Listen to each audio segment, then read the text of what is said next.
And now, from the CFTK-TV studios, this is Open Connection with your host, Robert Pictou. Welcome to Open Connection. I'm your host, Robert Pictou. Our show today comes to you from the traditional and unceded territory of the Tsimshian people. The 4 A's of success is a concept that emphasizes the importance of asking questions, having a positive attitude, taking action, and being accountable. Asking is important because it allows you to gain knowledge, and knowledge is power. We begin part 2 of the panel discussion, What is Your Dream? With founder, Holly and Oak Design, Kalina Lewis. What prepared me for an actual world was connecting with women, honestly, mostly women, and a couple men who saw what I had to offer and supported me in doing greater and better things than I thought I was capable of. Applying to the president of my student union or applying for this really illustrious and exclusive internship opportunity was the connections that I made. And so I think our education has to be designed in a way that encourages connection and community and support and figuring out how to work together and on our strengths. And what I'm really excited to know is that the university is moving towards away from a commerce program and towards a managerial program that better fits Northern BC, just like they did with the medical program. So I'm so happy to see that as my alma mater, they listen. But I think ultimately I wouldn't even do formal education again. I have learned so much more in these kinds of spaces, working with these kinds of women and men who are supportive and willing to support each other. And I think ultimately, systemically, it's that our cultural values need to change, and they need to match more with the way that knowledge keepers and multi-generational communities and heritages view mentorship and education and knowledge and learnings. And I think an incorporation where that can bridge both is the best way forward.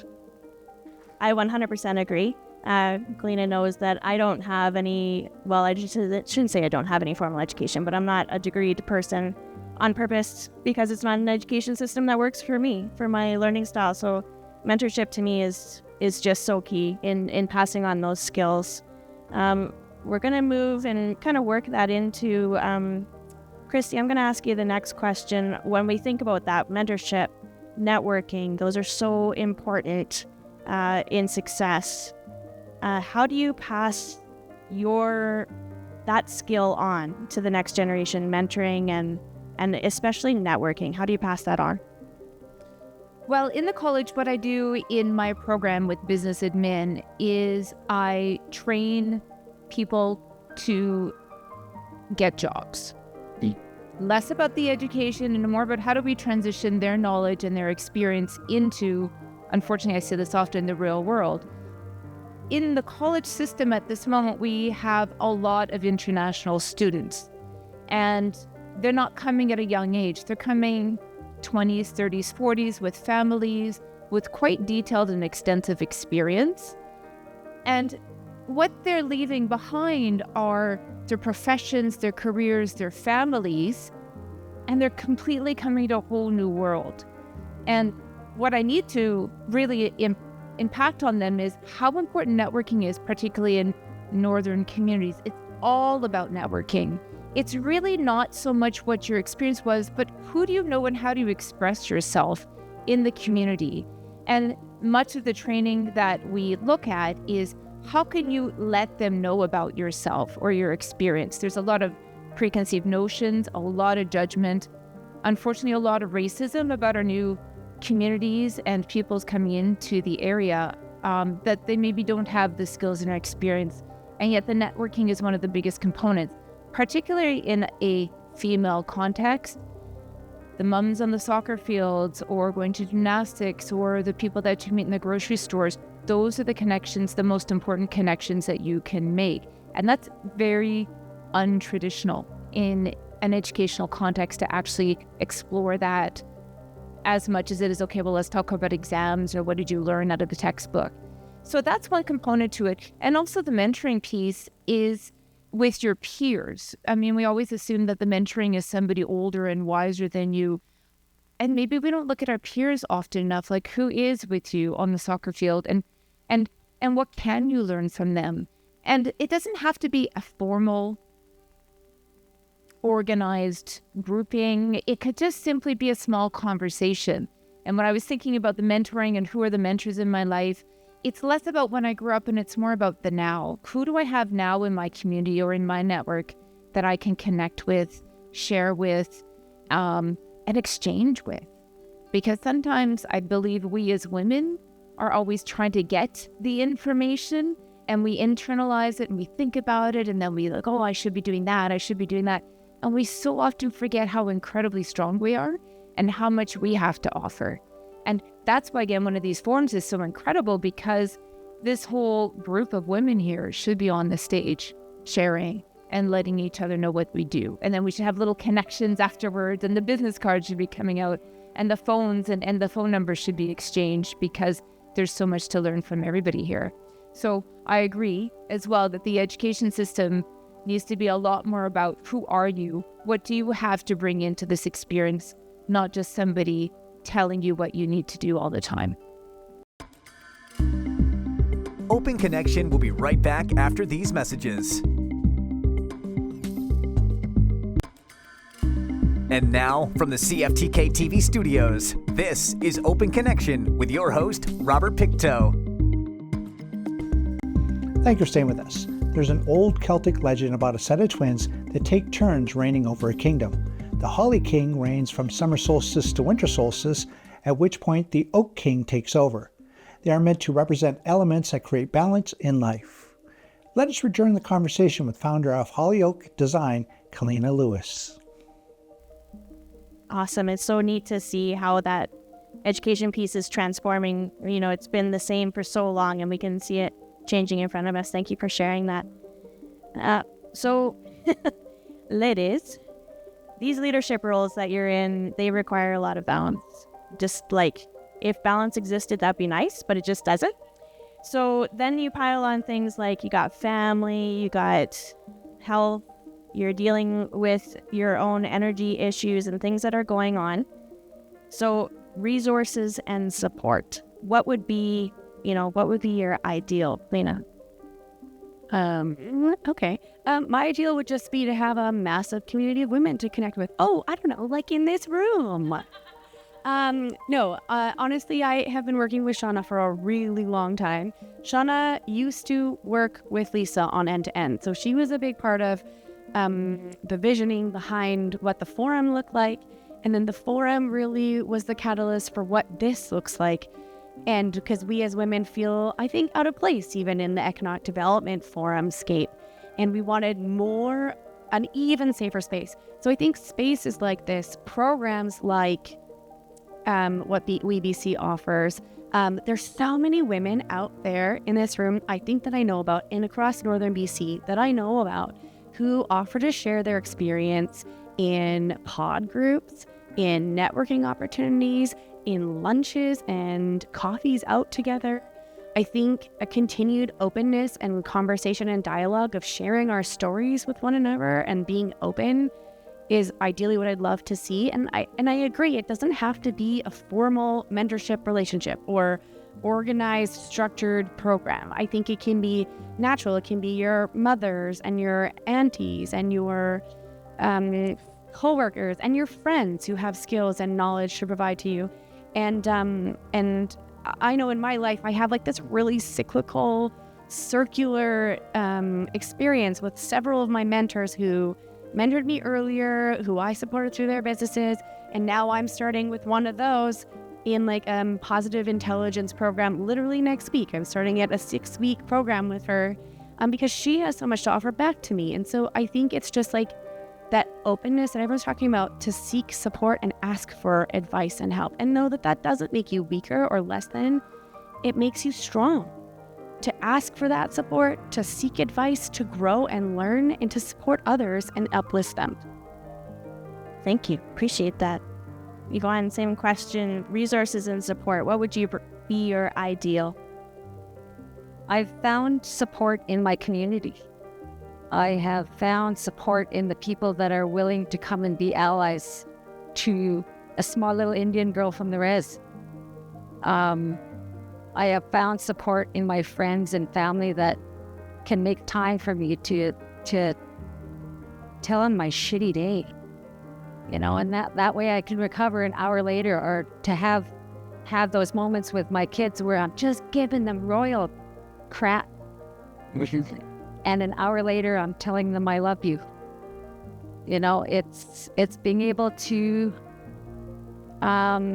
know your surroundings, learn about your community. What kind of resources do you have? Do you go online?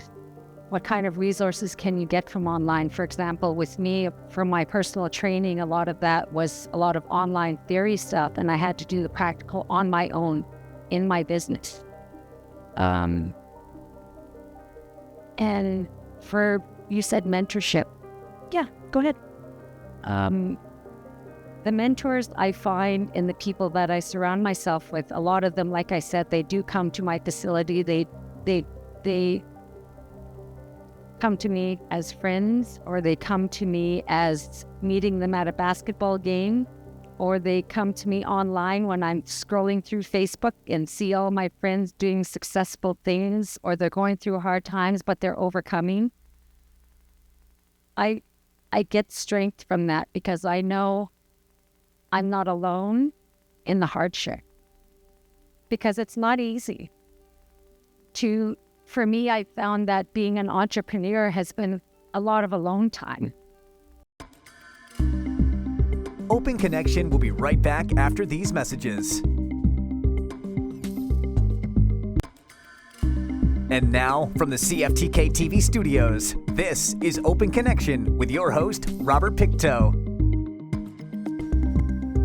Welcome back to Open Connection. Flowers can help us connect personally when we can't find the words. Different types of flowers have traditionally denoted specific feelings. For example, an aster means contentment, while a daffodil symbolizes hope and rebirth. Color also holds meaning. Red shows love, strength, and energy, while blue signifies peace and serenity. Let us return to the conversation as Yvonne shares her thoughts when someone gave her flowers. And we have to know that. You have to know that as an entrepreneur and as a female Indigenous at the bottom of the hierarchy chain, here you are showing up saying, hey, I'm here too. Despite the adversity you're going to face. I remember when I first started sorry, I'm going to go off track a little bit. Go ahead. I started my gym in 2017, and one of the guys that was helping work on my gym, he's an older guy that has retired now. And I won't mention his name, but I'll never forget this gesture, because I didn't know whether to take it as encouragement or a shot at being a nervy Indian woman from the res. But after I had built what I'd built and the renovations were completing and my gym equipment had shown up and I was putting it all together. And by the way, I do all that. I renovate and I fix everything. The only thing that I hate about my job these days is cleaning toilets. I know I have a couple members in here. I'm sorry, but that's just the way it is.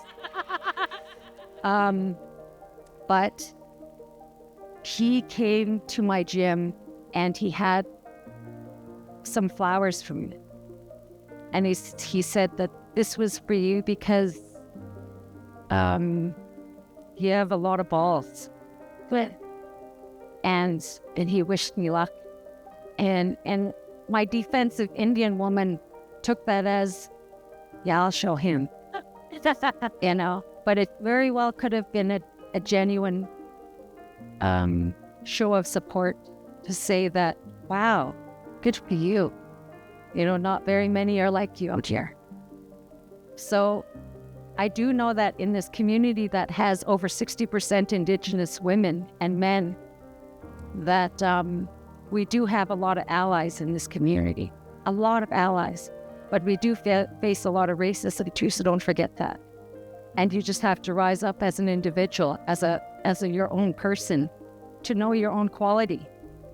And every single person in here could be an entrepreneur because you're raised with those characters that I was talking about earlier. You have discipline, you have perseverance, you have focus, you have drive. It's up to you to choose what you want, though. You don't have to be an entrepreneur. You could do whatever it is you're doing. Anyway. I love that. Thank you. Yeah, and as Indigenous people, we are entrepreneurs. That's just, we were made that way, we were born that way, and we find our jobs, we find our place. So thank you for sharing that.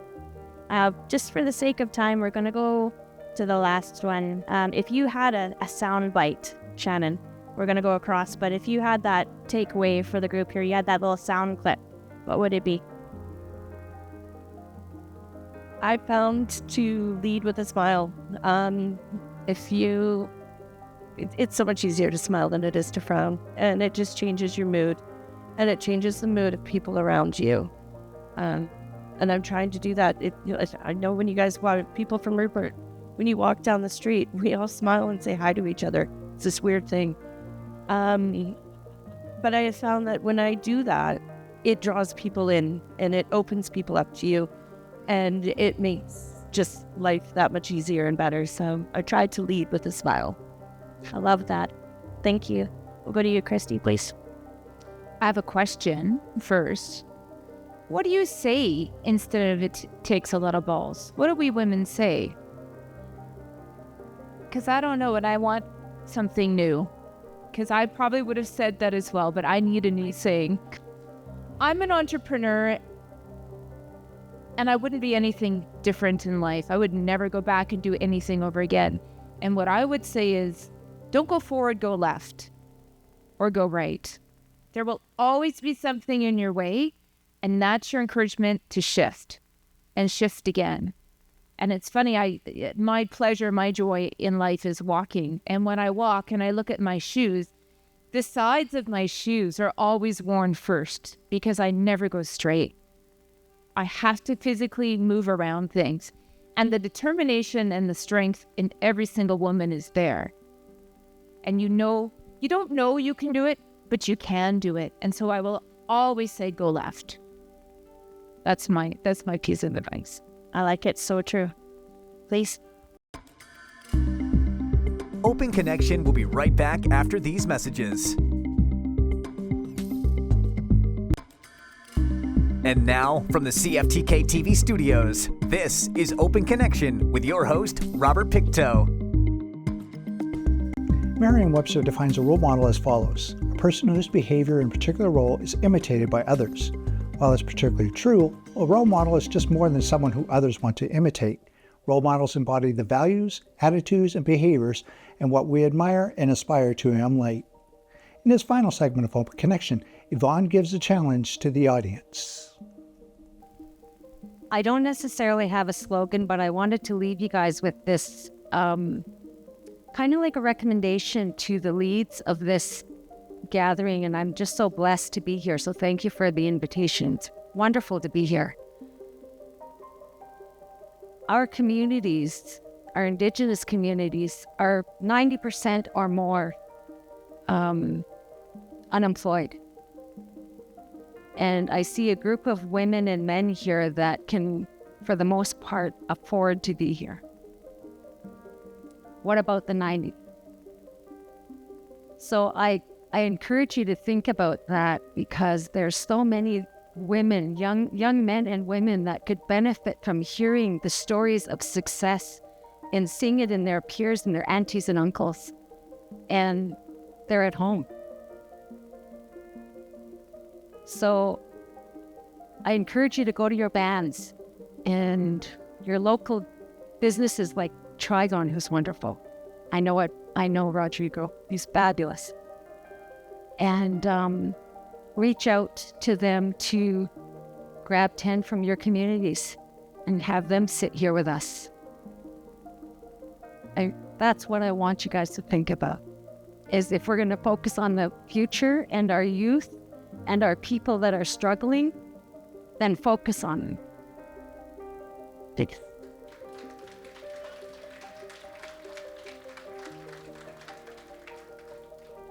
Amen, Sister Galina. Well, I don't really know what to say now. Yes, that's a very good point. And this year, I know Lisa worked really hard to find some sponsorship to pay for a handful of women to come who couldn't afford to be here. And I think we're really hoping to move forward in the future to be able to do that more.